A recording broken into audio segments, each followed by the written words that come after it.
friends, Connie here from Connie's Home Garden, and today I'm going to make an infused oil. An infused oil will have a lot of herbs in it, and I'll have it sit for about 6 weeks, and then I will make it into a salve, and maybe we can do the salve in another video. So let's get started. So here I have some different herbs that I'm going to put in my jar. This is a quart jar. You can use a wide mouth or a regular mouth. It doesn't really matter. This is just one I grabbed, and it's a regular mouth jar. And I have a variety of herbs. Some of these I have grown and dehydrated myself, and others I have purchased online. I have comfrey and nasturtium. These are the nasturtium leaves. You know, they actually even have an antibacterial property like neosporin, super good for the skin. I have lavender, which is really calming. Chamomile, also really calming, good for the skin. Calendula, which has so many great properties for your skin. Plantain, which helps heal, draw out bug bites and any kind of things that are irritating to your skin. And then this is self-heal, and this also helps your skin heal. So this is going to be a really good infused oil. And then I have liquid coconut oil that I'm going to use. Coconut oil lasts a little bit longer than other oils, and so that's why I'm using this one. My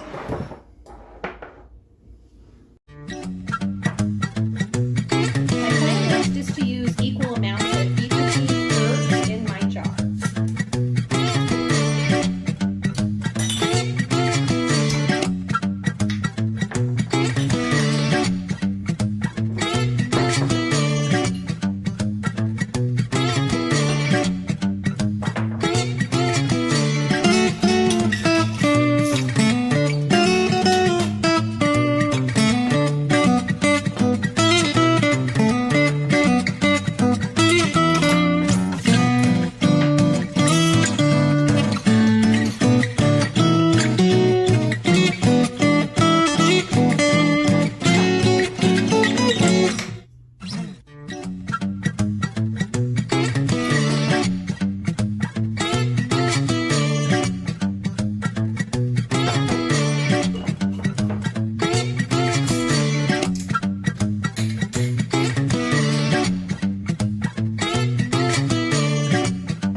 All right, so here is our herbs in the oil, and I made sure to cover them up, and there's even a little bit of gap, but they're sort of going up.